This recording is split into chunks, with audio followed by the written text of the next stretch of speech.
aqui com o Gil Domar, ele me passou o aniversário de Cobra de Calango. Final de janeiro, né, Gilmar? 28, 29 e 30. O ano passado tivemos lá, festa de aniversário dos caras. Festão, maior sucesso. E esse ano promete mais ainda, né? A festa vai ser lá na praia, tá? 3 dias de festa. O que é que vai ter lá? Como é que... Convida o pessoal para dar uma chegada lá em Fortaleza, que é uma cidade também maravilhosa. Beleza.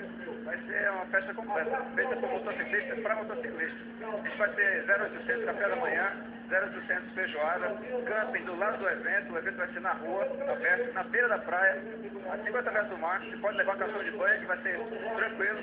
Foi um sucesso esse ano 2010, foram 60 motoclubes. Em 2011, em janeiro, está prevendo uma média de 100 motoclubes. Todo mundo que foi garantiu que voltava, e o que não foi, defendeu e vai confirmou de também para 2011. Dias 28, 29 e 30 de janeiro de 2011. Praia do Futuro, Fortaleza.